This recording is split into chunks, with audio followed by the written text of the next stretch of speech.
leaves. All right. 4:02 and you're ready to go, Chair. Well, let's call the meeting to order at 4:02. Okay, we've got the minutes of September 23rd. Everybody got them? Is there a motion to approve? So moved. Second. All right, so moved. That's 3 out of 3. David, there was one personnel transaction sheet. Yep, just the one. All right, good, because that's all I saw. Good. Everybody get a chance to look at that. If so, I'll move that we accept them and do what we have to do with them. Second. Second? Second. Okay. So moved. All right. KT, correspondence. Yes, sir, KB. Okay. So we, all of our correspondence this month came from the State Civil Service Commission from Oklahoma. On the 29th of September, we received an exam update just for, the exams that have been rescheduled, which was further updated on the 1st of October, 2 days later. So I don't think there's much need in discussing the first one. We received an email on the 30th with information on the entry-level law enforcement exam that was administered the prior Saturday. Basically, it was just kind of a check-in email saying, hey, how did everything go? Did you give the test? How many showed up? And did you return our materials, by the way? So we responded to that right away. On the 1st, there was the update to the examination schedule. We will go through all of this under the exam status. We're doing actually pretty well in getting some of our civil service exams rescheduled. There's still several key exams that we're waiting on, but some of them have actually been added onto the schedule for 2021. So we were happy with that result. On the 2nd of October, there was informational memorandum 0520, which was a summary of 2019 annual reports. So the last meeting that we had in person, I think probably in February, when, before the pandemic really hit hard, we had reviewed our commission submission for our annual report, where we just go through, kind of all of the transactions that have occurred in the past year, how many provisional appointments, how many temporary appointments, just kind of gauging the status of our civil service administration for the year prior. So they release, the state commission releases an excellent document every year. It is long, it's 70 pages, but I got a kick out of reading through it because it kind of helps me to understand just how well we're doing. I think our civil service is pretty compliant. I think we're doing really well in terms of, respecting the rules. I think we're doing really well in terms of being sure that we don't, where possible, have a lot of inappropriate or any inappropriate temporary appointments, for sure that our provisional ratio is as good as it could be. It kind of demonstrates that we have a pretty proactive testing plan. So I had a lot of good takeaways. I will share that with you. Again, I didn't, it's a good read to me because I'm kind of a civil service nerd, but you may enjoy taking a look through it as well. One thing that I always look at, as a particular point of interest, and the commission always flags it, is what is an agency's provisional rate? Because that oftentimes is a good indicator of the health of any civil service program. And the statewide average for provisional appointments is about 5.7%. And of course, I didn't ask poor Dave on a short payroll week to calculate the percentage, but we can say with certainty we're significantly lower than 5.7%. I think we'd probably be pressed to be we're probably below 2%. Do you expect that number to go up because of the last 9 months of no testing?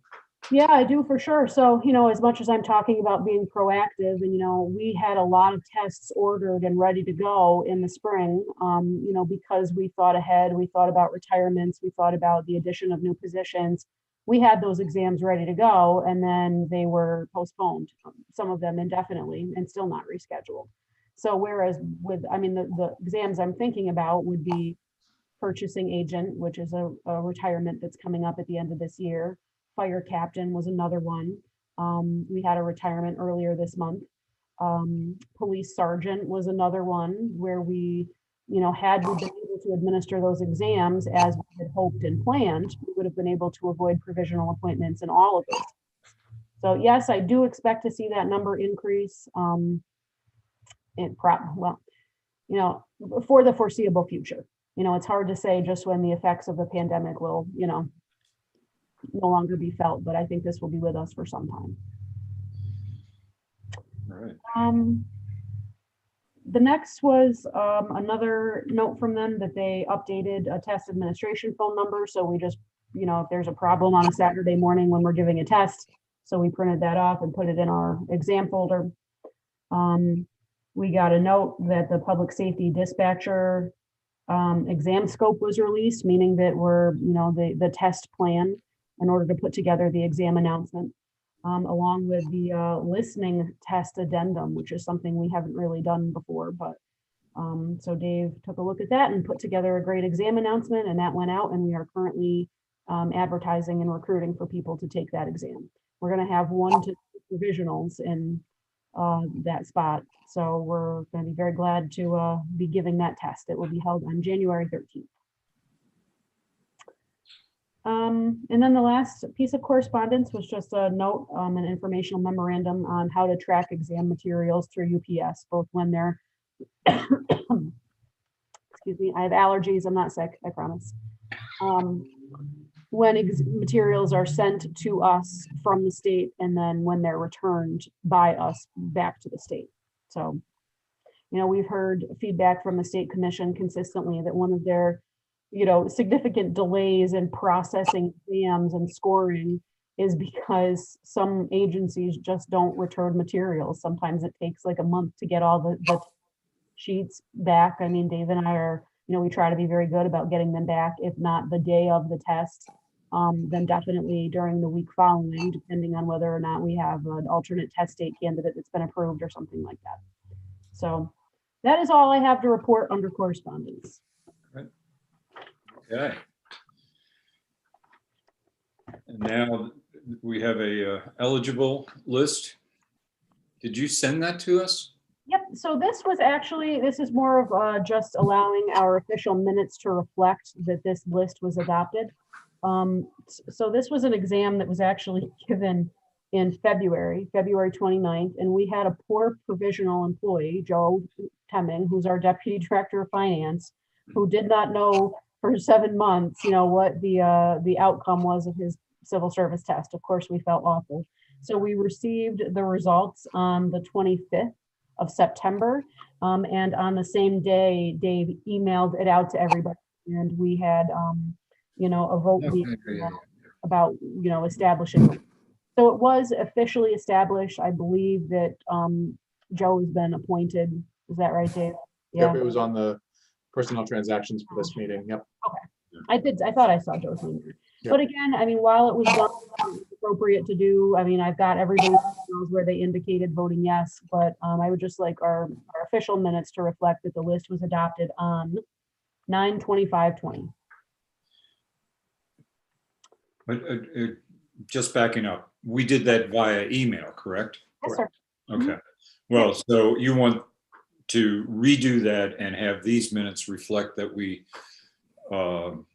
all agreed via email to adopt that list on the 25th of September. That's correct, yes. Okay, I'll so move that. Do we have a second? Second. All right. Thank you. We appreciate you allowing us to handle it that way again, just for some measure of closure for the poor individual who waited, for the better part of a year. I mean, that was important. Thank you.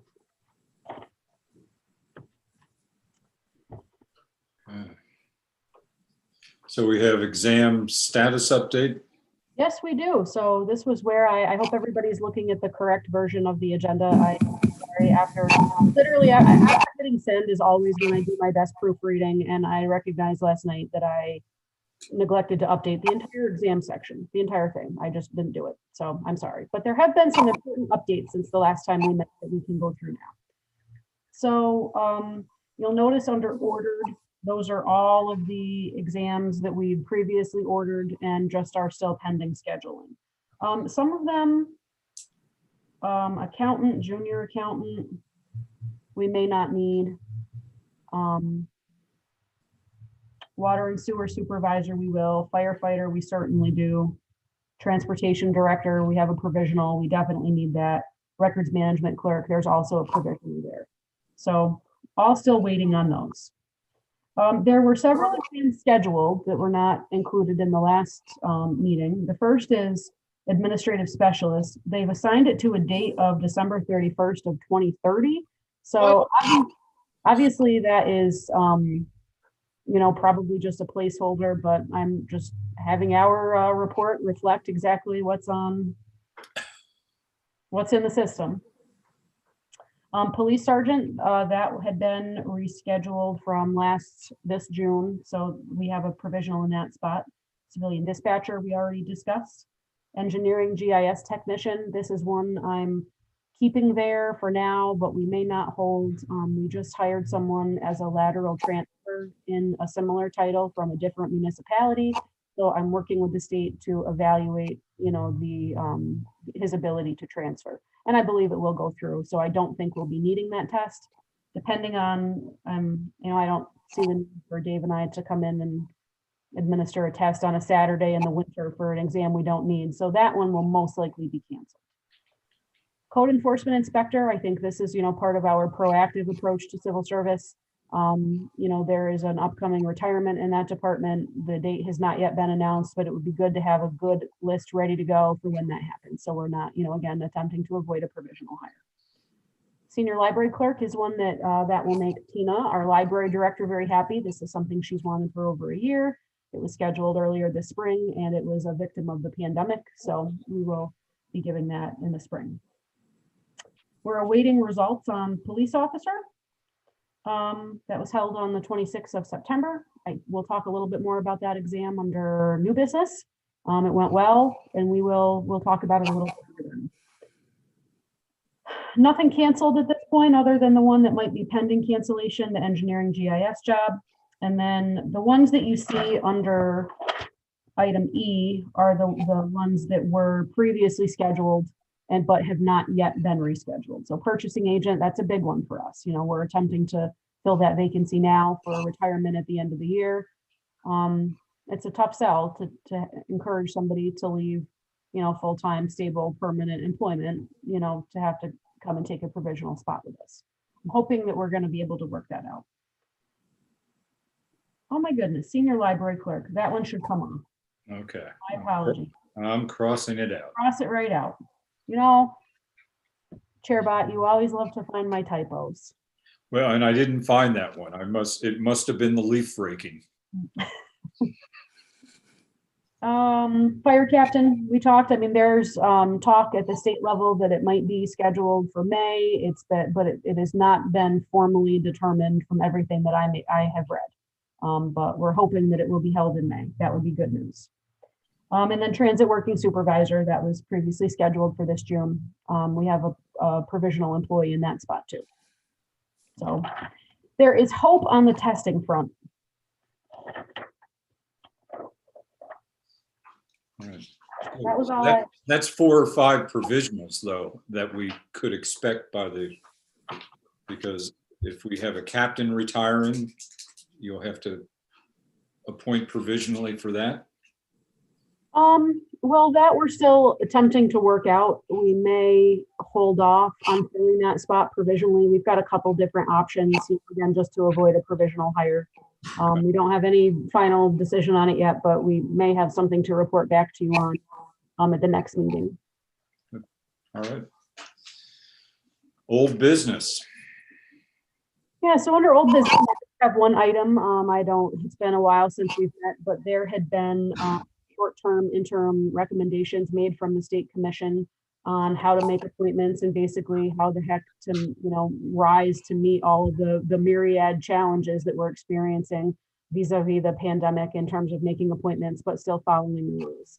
So at the time I had shared with you that there was a lot of information. I hadn't really had time to study or digest it, and I wanted an opportunity to do that. So I have read through all of the PARs, policy advisory reports. And I do have a couple recommendations for you. So policy advisory report 0420 deals with the use of state or county eligible lists. So what this means for us is that a city or town civil service agency, in the absence of their own eligible list, could request to use an appropriate eligible list established by a county civil service agency or an appropriate, actually, no, that doesn't. So just a county agency. So what this would mean for us, if we had a position and we had no list and no ability to fill it and wanted to avoid a provisional hire, then we could request from Otsego County the ability to use their list, and we would have to develop a protocol. Most of the PAR goes through how the county agency, what steps they should take in order to be prepared to issue a list, and what the effect of an appointment off of the list would mean for a candidate who took their exam. The two places where I can think that this might be helpful to us would be possibly for police officers and possibly for library clerks, which we know is a significant problem. Right now, I don't believe they're recruiting for any library clerks in the library, but it might make sense for us to, consider incorporating this into our civil service program, because it would, again, just give us another avenue to appoint people on a competitive basis without having to have a provisional hire. So there's nothing that we would need to do. The model rules for this, the state rules were amended in July of this year, which allow us to do this. So I see no indication in here that we would have to take any action. It's just something now allowing us to be able to request a list from the county if we were to want to do that.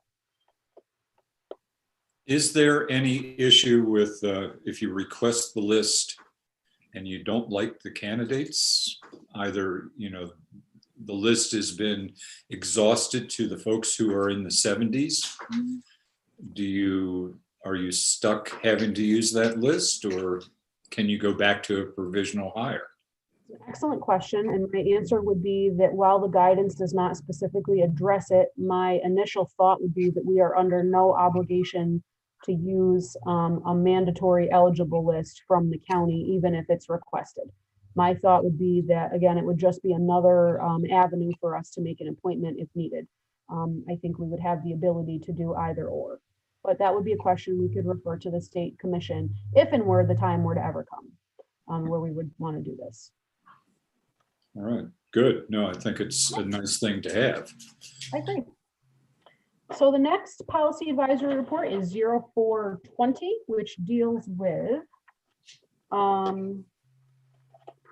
where are my notes? Oh, for heaven's sake, here they are. Oh, never mind. We just talked about 0420. Ignore me. It's been a really long day. It's been a long week and it's only Tuesday. 0520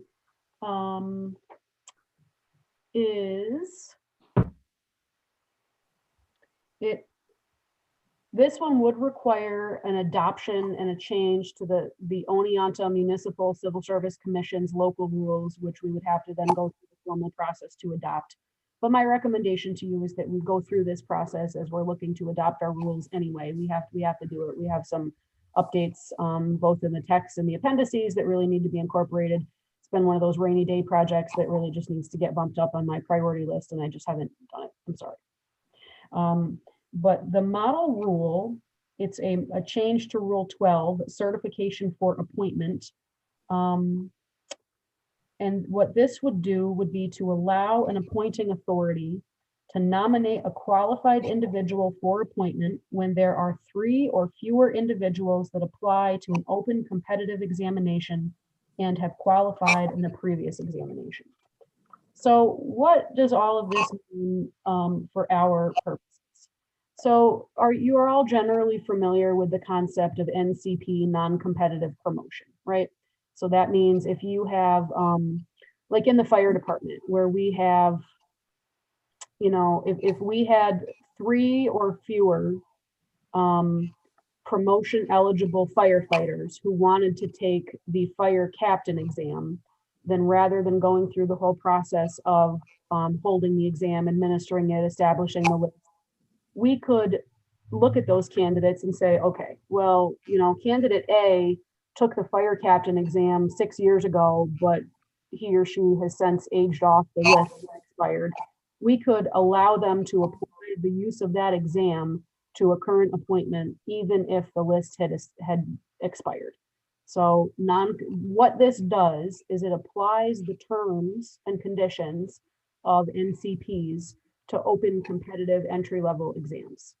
So I know that's somewhat of a complicated answer, but I think it would be worth our while. Again, I can't think of anything right now where it would help us immediately, but I do think it would make sense to include it in our rules, given that it's a concession that was made to the state model rules, so that way we could have this available to us as an option in the future should we need it. Again, after giving it some thought, I mean, Dave, I don't know if you can think of any examples where this might help us in the immediate short term. I could not. But again, just having that available to us, I think is the right thing to do.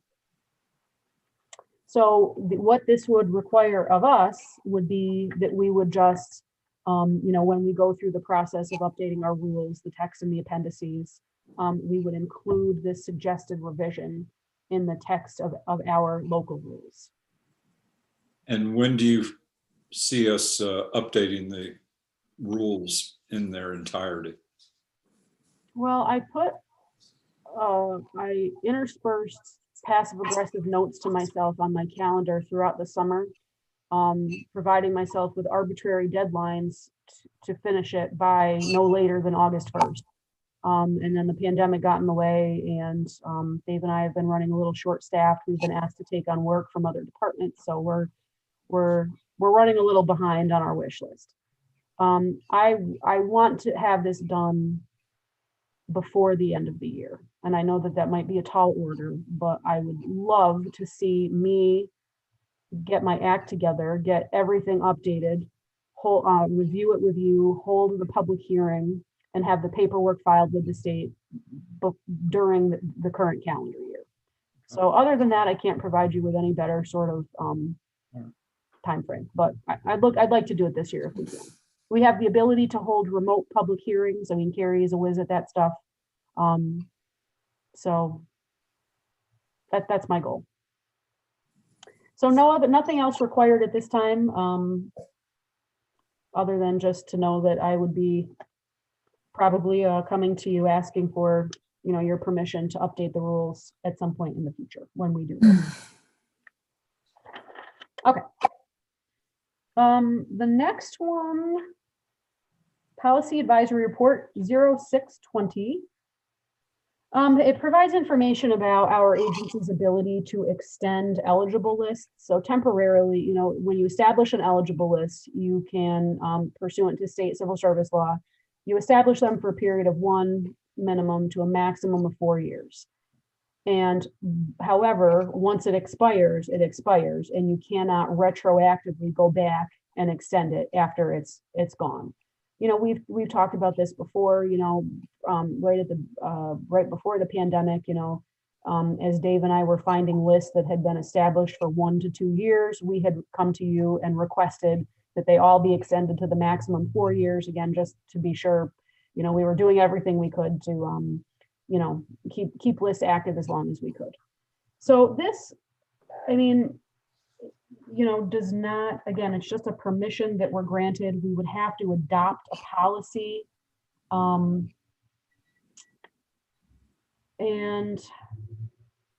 I don't know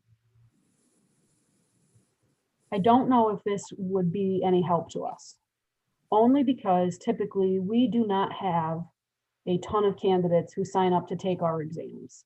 So, I can think in larger agencies where a lot of time and effort and planning and work goes into recruitment and administration of exams, like for a caseworker or a social welfare examiner or a police officer or, a clerical title. And then, by the time your 4 years gets around, those larger agencies may have only processed the top quarter to a third of the list. So effectively, everybody who scored at the bottom never ever gets a chance just because the list ages out. Because we don't have that here, I don't see where this would really benefit us. I can, and the other thing is too, this also allows us to extend eligible lists beyond 4 years, except for police officers. Now, that, a lot changes from the time that you sign up to take an exam to the time that it's actually administered. Bless you, Liz. Thank you. Time that you actually like get a canvas letter or a call for an interview. So again, I don't see how it would make any sense or be helpful to us to be extending eligible lists beyond 4 years in any case. I think if we continue with our policy of just automatically adopting lists for the maximum duration, which is 4 years, I think that more than sufficiently meets our needs. So my recommendation to you on policy advisory part 0620 is that we take no action. Good. The next one, PAR 0720, is part 66.3 of the President's Regulations. This provides for the waiver of announced parts of an exam when the number of qualified applicants is limited. This applies only to training and experience exams. So this is, again, another PAR where I think it's a great update to civil service law, but I just don't see it really having any meaningful impact on us because we administer so few training and experience exams.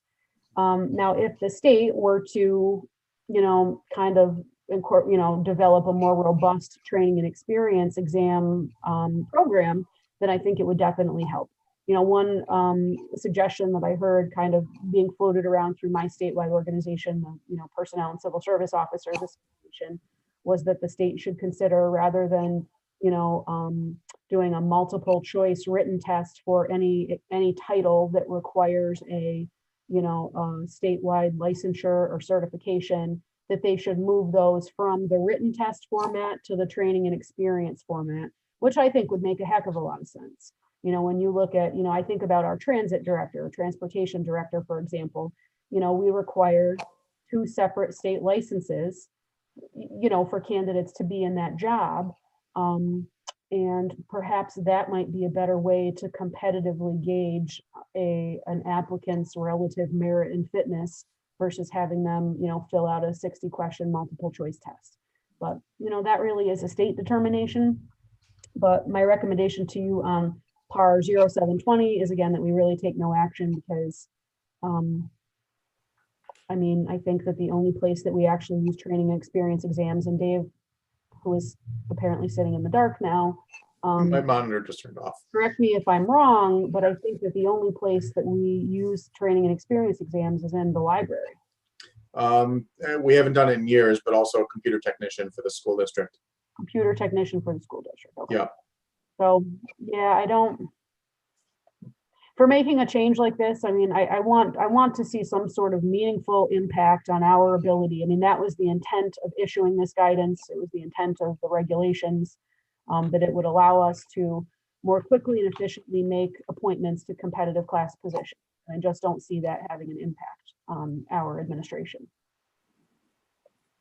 Good. Makes sense. So though that concludes my that was it. There was another PAR that was 0820 that just went through the exam updates, but we've already discussed that. There was no action required. It was just kind of a temperature check as to where are we with the civil service exam process. But keep in mind these were issued in September, so a lot has changed since then. New business. One item under new business. It's kind of old, but new because we didn't really talk about it. So I don't know if you recall, after, Dave and I had, when we gave the police officer exam, obviously there's a lot about administering exams that kind of goes against, the State Department of Health guidelines and, quite frankly, common sense. Like, everything that science and data is telling us right now is that you just don't put a large amount of people together in a room. And especially with a closed air system, and have them take a civil service test. But so in order to kind of develop a safety protocol, Dave and I took a really close look at what are our colleagues across the state doing, and from that we developed our own testing protocol, which Dave put together and then was released with all of the admission letters for candidates sitting at our site to take the police officer exam. I just wanted to talk to you about it a little bit. We did have one snafu, Chairbot. I don't know if you recall, I basically attempted to, track you down, and then you tried to track me down. The problem was how this, you think you've got a really solid bulletproof process, and then one person comes along and makes you realize, well, maybe we could have done something better. So what happened is we had a candidate who was scheduled, approved to take the exam, scheduled to come and sit the exam with us. On the day of the exam, neither Dave or I heard anything from him. We presumed he was a no-show. And then I think the Tuesday morning after the exam that was administered on Saturday, we got an email from the candidate saying, hey, I had a fever. I wasn't able to come to the test. I would like to reschedule. So when I reviewed our protocol, we gave candidates the instructions that on the day of the exam to take your temperature. If you have a temperature reading above 99.9, do not come to the exam. And then if this occurs, contact the civil service office, blah, blah, blah, to make arrangements for an alternate test. I think that that's the right protocol to have. I think it was very clear that we said on the day of the exam, but I think we need to kind of, just button that up a little bit. Make it clear that, listen, if you're sick, we don't want you to come in to take the test, but we also need immediate notification. I mean, not the Tuesday after. So we erred on the side of inclusivity, as we always do with the Uniana Municipal Civil Service Commission. And we authorized him to have an alternate test date, and then he didn't show up with no, I don't want to say no contact, it was unreasonable contact. So, I mean, it was some excuse about, well, it doesn't even matter, but so the gentleman did not take the exam. So I think all in all, what I would like to report to you is that I do think that we had very good COVID-19 precautions. I think that for the most part, 99% of them worked. The only thing that we'll be doing a little bit differently is just to be making it clear, if for whatever reason you fall into any one of these things, we want to know right away. Unless you legitimately have, COVID or are extremely ill, then we want a doctor's note or proof of a test or something like that, something to corroborate what you're saying. We want to err on the side of safety and health while also not encouraging or allowing abuse of that flexibility. So Dave, do you have anything to add on exam protocol? Yeah, we did correct that on the notice of physical agility that went out, which is the portion of the police exam where they have to run around the track and do their push-ups and sit-ups. So we did implement that right away after seeing that not, go the way we wanted it to for the written exam. So when the notice of physical agility went out, if somebody did have a fever, it did say they had to contact us that day. Yeah. So, again, you think things are clear, but we always find, trial by error, room for improvement. So that's been improved. And I think that that's the only thing, truthfully, that we would do differently. I know that some of our colleagues across the state were taking temperatures.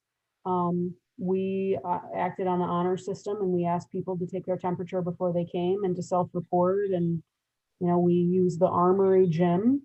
It was interesting, but it worked. We were able to maintain more than 6 feet different distance between all of the tables, and everybody, we were wearing masks, and we had an immense amount of hand sanitizer there. So I think it worked.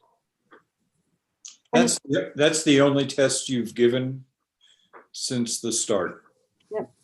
And truthfully, for it to be the only test that we've given, it's our most complicated and our largest test by far. I mean, it's a high security exam, so there's serial numbered test booklets, and you have to do an affirmation. So again, it's the most complicated and the most people sitting the exam. So if Dave and I have got it down, with, of course, the help of our new personnel clerk, Nancy Allison, who came and helped out, and she was a true help to us that day.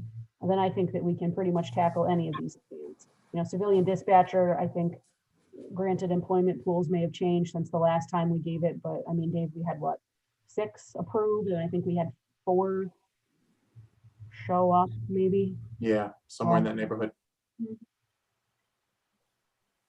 So that was all I had, just to let you know how we were doing on exam protocols, let you know about that one change, and just to advise you of that situation and what the resolution was. That was all I had. All right, no executive session is needed. Is that correct? I have nothing at this point. Okay. Well, it's only 4:37. It's a little short, but if we have no further business, I'd move to adjourn. I don't see anybody jumping onto that second, though. Oh, God, I don't like to think of it as a short meeting. I like to think of us as particularly efficient. Oh, thank you. I'll second the end of the efficient meeting. All right, thank you. Now, Dave, are you going to? Yes, I will take care of it. All right, Okay. thank Are you. we- everybody. So good to see you. Please stay healthy, and we will, I put down that the next meeting is to be determined. I think that we'll have to kind of, again, play it by ear based on schedules and what's going on.